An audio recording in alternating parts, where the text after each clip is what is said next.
Hello students, आप सभी का स्वागत है आपके अपने YouTube चैनल मैथ इंस्टीट्यूट में।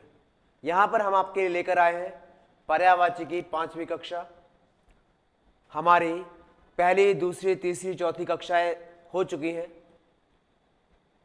जिसमें हमने पर्यायवाची के अनगिनत शब्दों को हल किया था। उन शब्दों के बारे में जाना था कि आखिर ये शब्द और किन किन नामों से जाने जाते हैं। इतना सब जानने के बाद हम अगली वीडियो में आपके लिए लेकर आए हैं, इस वाली वीडियो में लेकर आए हैं आगे का अभ्यास प्रश्न, अभ्यास कक्षा। इसमें हम जानेंगे और कितने क्या क्या होते हैं, किस शब्द का क्या भावार्थ होता है, किस शब्द को किन किन नामों से जाना जाता है। ठीक है, आगे बढ़ने से पूर्व हम पुराना वही गायत्री मंत्र बोलेंगे। इसमें लिखा होता है ओम भूर्भुवः स्वः तत्सवितुर्वरेण्यं भर्गो देवस्य धीमहि धियो यो न प्रचोदयात्। ऐसा करने से हमें परमात्मा से हमारा संपर्क हो जाता है, हमें बुद्धि मिलती है और अधिक क्षमता मिलती है आपको अच्छे से अच्छे तरीके से समझाने के लिए। हमें शक्ति मिलती है कि हम आपके मन की व्यथा को दूर करें, आपकी परेशानी को समाप्त करें और आपको उन्नति के पथ पर ले जाने में आपकी सहायता करें। इसी क्रम में हम आपसे चर्चा करते हैं अपने विषय के बारे में, अपने ऐप के बारे में, अपने चैनल के बारे में। तो बेटा इसमें अपन बोल रहे हैं कि यदि आप किसी भी परीक्षा की तैयारी करना चाहते हैं तो आप हमारे YouTube चैनल मैथ इंस्टीट्यूट को सर्च करिए, चैनल को सब्सक्राइब कीजिए, लाइक कीजिए, शेयर कीजिए, कमेंट कीजिए यदि आपको वीडियो अच्छा लगता है तो। ठीक है, यदि आपका कोई छोटा भाई बहन किसी नवोदय की, सैनिक की, RMS की तैयारी करना चाहते हैं तो उसके लिए भी हमारी इस मैत्री इंस्टीट्यूट पर सभी कक्षाएं उपलब्ध हैं, जहां से आप अपनी भाइयों की, बहनों की तैयारी करा सकते हैं। यहां पर हमारे पास कक्षा 9 के लिए ब्रह्मास्त्र बैच, कक्षा 6 के लिए अर्जुन बैच के नाम से आपको वेबसाइट मिल जाएंगी, जहां से आप अपने भाई बहनों को उचित मार्गदर्शन के साथ तैयारी करा सकते हैं। साथ ही साथ आप हमें टेलीग्राम चैनल पर फॉलो कर सकते हैं, वहां पर भी हमारे इस चैनल का नाम है मैथ इंस्टीट्यूट। इस ग्रुप में आप जुड़िए और अपने ज्ञान को और उच्चतम शिखर तक ले जाइए।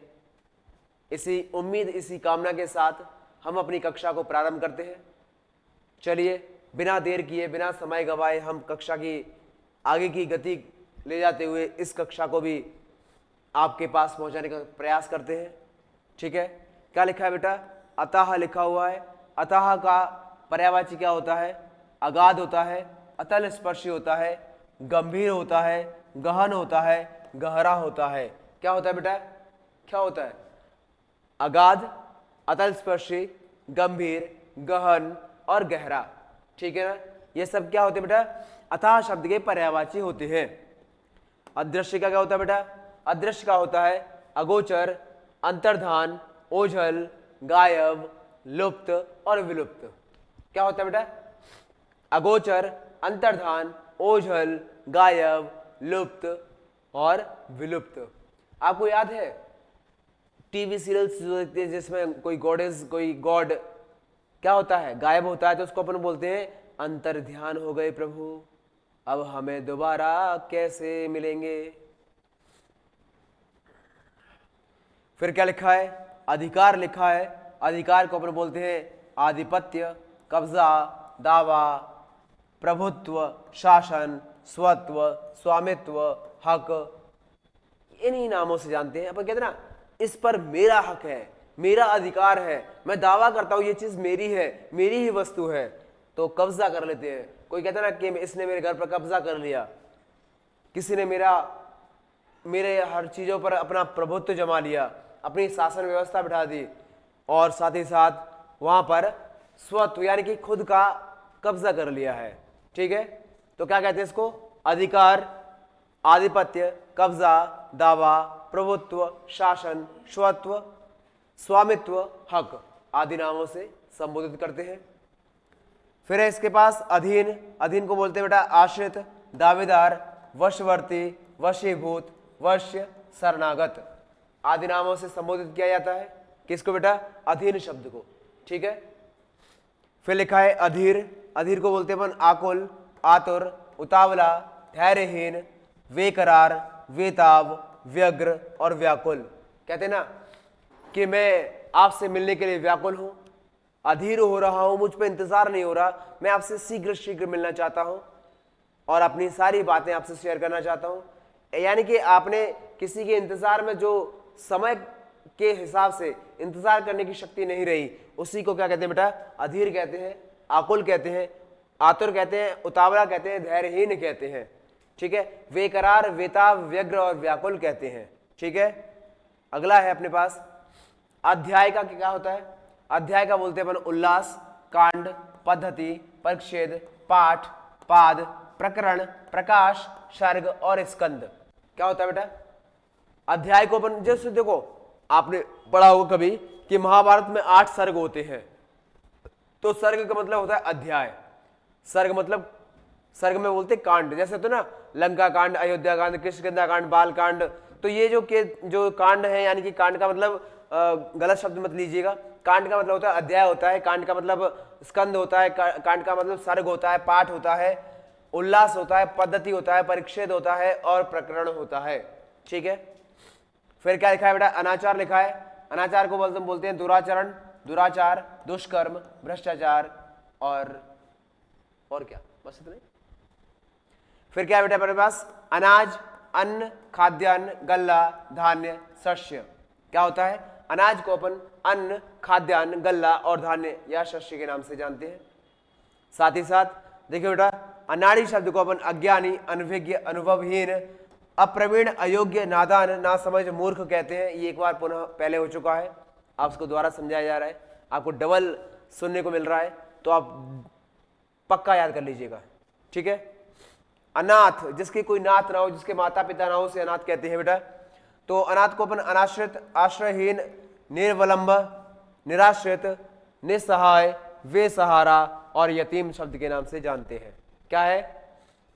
अज्ञानी, अनभिज्ञ, अनुभवहीन, बेसहारा, अयोग्य, नादान, निराश्रित, निसहाय, बेसहारा और यतीम बोल देते हैं।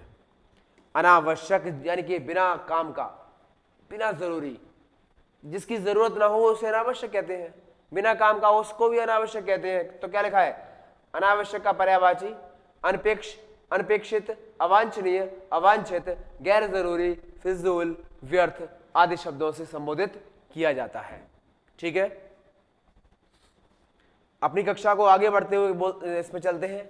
लिखा है अनुकूल। अनुकूल का होता है अनुरूप, अनुसार, अप्रतिकूल, अविरुद्ध, अविरोधी, मुआफिक। कहते ना ये इसके माफिक है, मुआफिक लिखता है, उर्दू शब्द है, मुआफिक लिखते हैं, वैसे माफिक होता है। कहते ना तुम मेरे माफिक नहीं हो, तुम मेरे काबिल नहीं हो, तो क्या है? मुआफिक। अनुकूल को काबिल भी बोलते हैं। ठीक है। क्या बोलते हैं बेटा? काबिल बोलते हैं। लिख देता हूं आपके लिए, काबिल।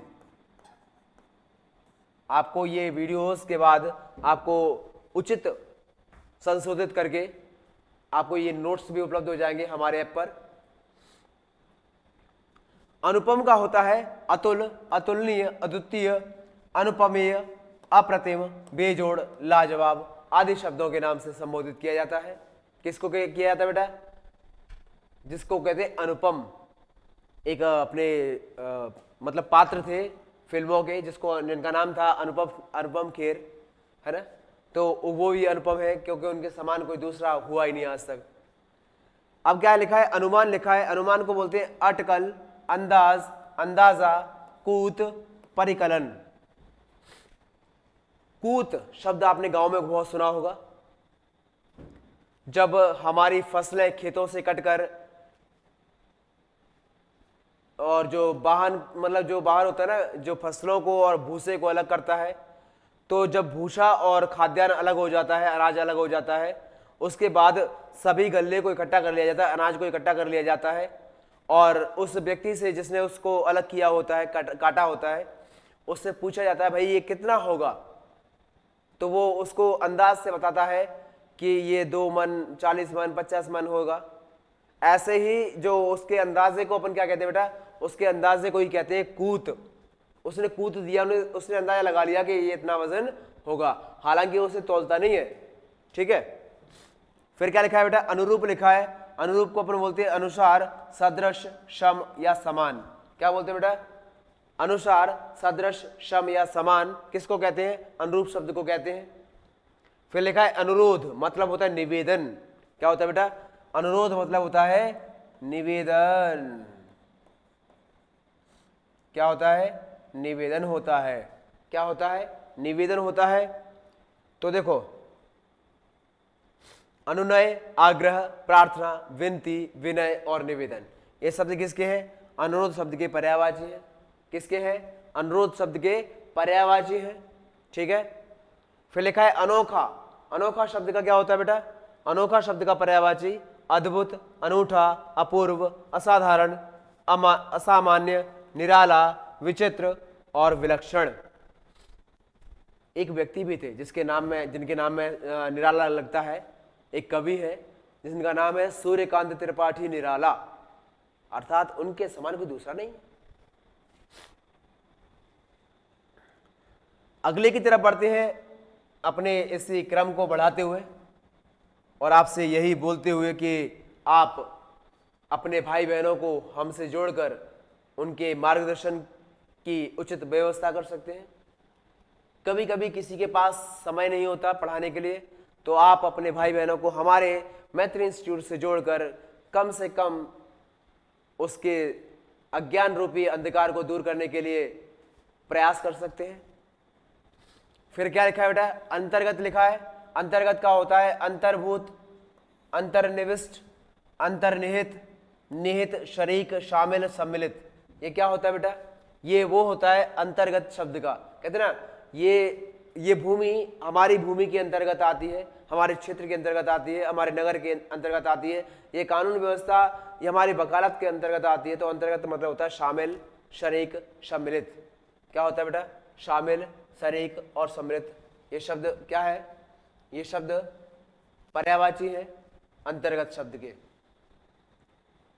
फिर अपने पास अंधकार। अंधकार को अपने बोलते हैं अंधियारा, अंधेरा, तम, तमिश्र और तिमिर। क्या बोलते हैं बेटा, अंधियारा, अंधकार, तम, तमिश्र और तिमिर बोलते हैं। किस शब्द को बोलते हैं, अंधकार को बोलते हैं।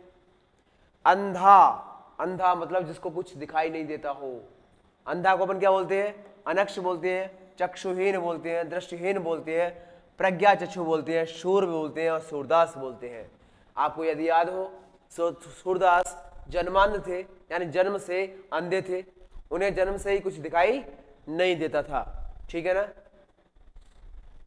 आगे बढ़ते बेटा अन्याय शब्द की ओर। अन्याय शब्द का मतलब क्या होता है, अन्याय का होता है अत्याचार, अनर्थ, अनीति, अंधेर, जुल्म, धांधली, नाइंसाफी, सितम। कहते ना, कर दिया सितम, सितम तुमने मुझ पर, छोड़ दिया बेसहारा, ना जाने कहां जाएं हम, ना मिला कोई किनारा, जिसका था सहारा उसने छोड़ा बेसहारा, उसके सिवा हमारा दुनिया में ना कोई था। ठीक है, आज दिमाग में जो आया मैंने बोल दिया आपके सामने। अपयश का होता है अपकीर्ति, अपवाद, कलंक, कुख्याति और बदनामी। क्या होता है बेटा, अपकीर्ति, अपवाद, कलंक, कुख्याति और बदनामी, या फिर अपन कह सकते हैं बेटा इसको बेइज्जती, शर्मिंदगी आदि शब्द से जानते हैं। अपराध का क्या होता है बेटा, अपराध का होता है कसूर, खता, गलती, जुर्म, दोष, दुष्कर्म, भूल। अपराध को क्या बोलते हैं, कसूर बोलते हैं, खता बोलते हैं, गलती बोलते हैं, जुर्म बोलते हैं, दोष बोलते हैं, दुष्कर्म बोलते हैं और भूल बोलते हैं। अपराध हो गया मुझसे, भूल हो गई मुझसे, गलती हो गई मुझसे, जो मैंने अपने आप पर ज्यादा ही विश्वास कर लिया। क्या है अगला, आगे बढ़ने से पूर्व मैं आपसे पुनः एक बात कहूंगा कि यदि आपको हमारी वीडियो पसंद आती है, अच्छी लगती है, तो कृपया आप उसे लाइक कीजिए, शेयर कीजिए, कमेंट कीजिए और हमारे चैनल को सब्सक्राइब कीजिए ताकि हम आपको और बेहतर से बेहतर सुझाव, समाधान और अपनी कक्षा का सार दे सके। ठीक है बेटा, आगे क्या लिखा है? अपवित्र लिखा है। अपवित्र का पर्यायवाची क्या होता है? अपावन होता है, अशुद्ध होता है, अस्वच्छ होता है, गंदा होता है, दूषित होता है और मलिन होता है। क्या होता है? गंदा होता है, मलिन होता है, दूषित होता है, अपावन होता है, अशुभ होता है और अशुद्ध होता है, अस्वच्छ होता है। ठीक है, बहुत सारे शब्द हैं। अभागा, जिसके भाग्य फूट गए हो, जिसकी किस्मत रूठ गई हो, उसे अपन कहते हैं अभागा। क्या कहते हैं? अभागा। मतलब जिसका ये मतलब नहीं है कि वो भाग नहीं पाया था। अभागा मतलब होता है जिसकी किस्मत खराब हो,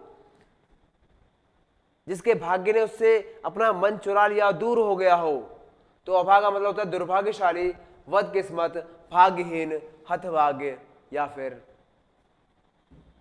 आप समझदार हो। अब आपको मैं हर बात बताऊंगा तो आपको कैसे क्या होगा? देखो, अभाग्य मतलब दुर्भाग्यशाली, बदकिस्मत, भाग्यहीन और हतभाग्य। ठीक है बेटा, आगे चलते हैं इसी कड़ी में। अभिमान। अभिमान मतलब अहंकार, अमान्यता, गर्व, गुमान, गौरव, घमंड, दंभ और दर्प। ये शब्द भी पुनः रिपीट हो रहा है, दूसरी कक्षा में आपको मिला होगा और पुनः आपको फिर से मिल रहा है, तो आपको डबल पढ़ने के लिए मिलेगा। और जब आपको डबल पढ़ने के लिए मिलेगा, इसका मतलब यह है इसको आप बहुत बेहतरीन तरीके से पक्का याद कर सकते हो। ठीक है बेटा, अमर को क्या कहते हैं? अक्षय कहते हैं, अजर कहते हैं, अनश्वर कहते हैं, अमिट कहते हैं, मतलब जो कभी मिटता नहीं हो उसे अमिट कहते हैं। अविनाशी, चिरंजीवी, मृत्युंजय और शाश्वत के नाम से संबोधित किया जाता है। फिर क्या लिखा है बेटा? अयोग्य लिखा है। अयोग्य का मतलब होता है अनधिकारी, अनुपयुक्त, अपात्र, कुपात्र, नाकाबिल, नालायक और बेवकूफ कहते हैं। क्या कहते हैं? अनधिकारी, अनुपयुक्त, अपात्र, कुपात्र, नाबालिग और नाकाबिल और नालायक और बेवकूफ के नाम से संबोधित करते हैं। अलौकिक। अलौकिक को क्या कहते हैं? अपार्थिव, अप्राकृतिक, दिव्य, लोकोत्तर, स्वर्गिक। अलौकिक। अलौकिक मतलब कह सकते हैं अपन किसी ईश्वर की, किसी गॉडेस की, किसी गॉड की जो प्रतिमा है वो अलौकिक है। अलौकिक मतलब जो अपने लोक से संबंधित ना रखती हो, जो जिसका संबंध किसी दूसरे लोक से होता है, उसे अलौकिक नाम दिया जाता है। अपनी इसी कक्षा को और आगे बढ़ाते हुए हम प्रश्न नंबर 30 पर पहुंच गए हैं। और इसमें देखो बेटा, जब तक अपन जो पढ़ रहे हैं, जितने भी अपने पर्यायवाची इस क्लास में पढ़े हैं, उन सभी पर्यायवाची शब्दों का प्रारंभिक वर्ड अ है। ठीक है, क्या लिखा है? अवगुण लिखा है, तो अवगुण को अपन क्या कहते हैं? ऐब, खराबी, खामी, खोट, दुर्गुण, दूषण, दोष, बुराई, विकार, विकृति। क्या? ऐब कहते ना, इसमें बहुत ऐब है, बहुत बदतमीज बच्चा है। खराबी, खामी, खोट, दुर्गुण, दूषण, दोष, बुराई, विकार, विकृति आदि नामों से संबोधित करते हैं। इसके बाद बेटा क्या लिखा है? अवरोध लिखा है। अवरोध को अपन बोलते हैं, अवरोध को बोलते हैं अड़चन, अंतराय, बंदिश, बाधा, रोक, रुकावट। क्या कहते हैं? अवरोध को अपन बोलते हैं अड़चन, अंतराय, बंदिश, बाधा, रोक और रुकावट। Is that clear? चलिए आगे बढ़ते हैं। अशांत का क्या होता है बेटा? अशांत का बोलते हैं अस्थिर, आंदोलित, उद्विग्न, उद्वेलित, क्षुब्ध, दोलित, विक्षुब्ध, व्यग्र। व्यग्र को हम दूसरे नाम से भी जानते हैं। व्यग्र का मतलब होता है जिसके मन में बिल्कुल भी इंतजार करने की क्षमता ना हो, उसे व्यग्र कहते हैं, अशांत कहते हैं। अशुभ को क्या बोलते हैं बेटा? अशुभ को बोलते हैं अनर्थ, अनिष्ट, अमंगल, अहित, बुरा, हानि। क्या बोलते हैं? अनर्थ, अनिष्ट, अमंगल, अहित, बुरा और हानि आदि नाम से संबोधित करते हैं। असत्य का क्या होता है बेटा? असत्य को बोलते हैं अपन अनृत, अयथार्थ, अलीक, अवास्तविक, झूठ, निराधार, निस्सार, मिथ्या। क्या होता है? अनृत, अयथार्थ, अलीक, अवास्तविक, झूठ, निराधार, निस्सार और मिथ्या। निस्सार मतलब जिसका कोई सार ना हो, जिसका कोई तात्पर्य ना हो, जिसका कोई अर्थ ना हो, उसे निस्सार कहते हैं। असभ्य क्या होता है बेटा? असभ्य मतलब जो किसी के साथ सभ्यता से बात ही नहीं करता हो, उसे सभ्य कहते हैं। हालांकि अशिष्ट, अश्लील, असंस्कृत, उजड्ड, गवार और ग्राम्य के नाम से संबोधित करते हैं अपन किसको? असभ्य व्यक्ति को। जिसको बोलने का तरीका तक मालूम नहीं है, किसी बड़ों छोटों का लिहाज नहीं करता, उस व्यक्ति को हम असभ्य शब्द से संबोधित करते हैं। समझ में आ गया होगा। इसी उम्मीद के साथ कक्षा के अंतिम पड़ाव की तरफ चलते हैं।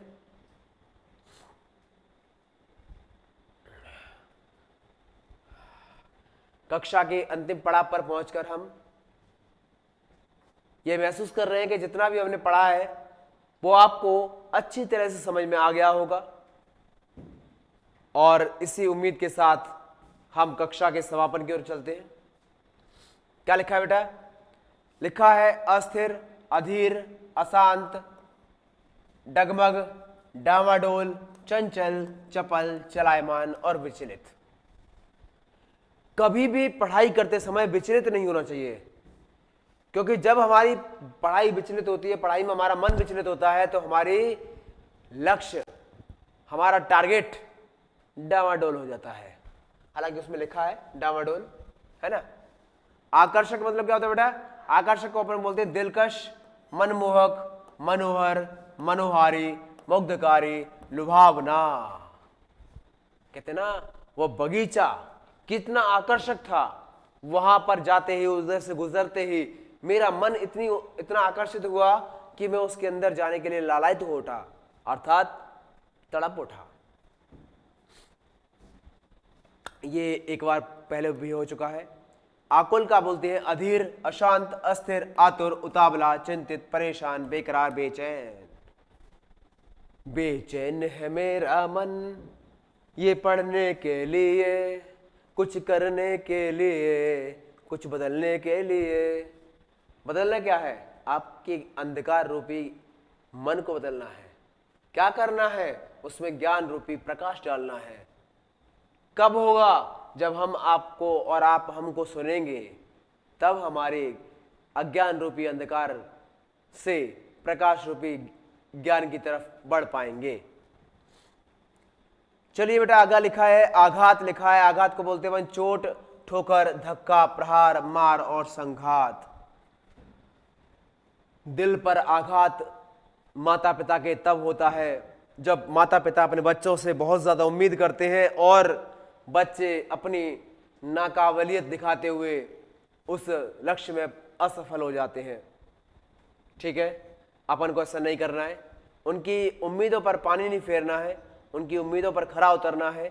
उनको ये बताना है कि आपने हमें इस दुनिया में लाकर बहुत बड़ा एहसान किया है हम पर, और हम चाहते हैं कि हम आपके उसी एहसान का बदला आपका नाम रोशन करके करेंगे, ना कि आपका नाम डुबा कर। ठीक है बच्चों, चलिए अंतिम 2 शब्द बचे हैं। आजीविका मतलब क्या होता है बेटा? काम काज होता है, काम धंधा होता है, काम धाम होता है, रोजी रोटी होती है, व्यवसाय होता है, नौकरी होता है। नौकरी आजीविका का साधन होता है। आजीविका मतलब जिससे हमारा जीवन चलता है, जिससे हमारा जीवन चलता है उसे आजीविका कहते हैं। ठीक है, और अंतिम शब्द की ओर बढ़ते हैं। ये मक्खी बड़ा परेशान कर रही है। आज्ञा शब्द का होता है बेटा आदेश, फरमान, शासन, समादेश, हुक्म। कहते हैं ना पुराने जमाने में राजा महाराजा कहते थे मेरे हुक्म की तामील हो, अर्थात मेरा हुक्म पूरा किया जाए। इसी शब्द के साथ यही हम अपनी वाणी को विराम देते हैं और आपकी आंखों को भी विराम देते हैं, क्योंकि आप बहुत देर से देखते देखते थक गए होंगे। आपकी आंखों में जलन हो रही होगी, पर आपको ये जलन छोड़नी है और अपनी जिद बढ़ानी है और अपना लक्ष्य प्राप्त करना है, ताकि आपके माता पिता और आपके गुरु को आप पर गर्व हो सके।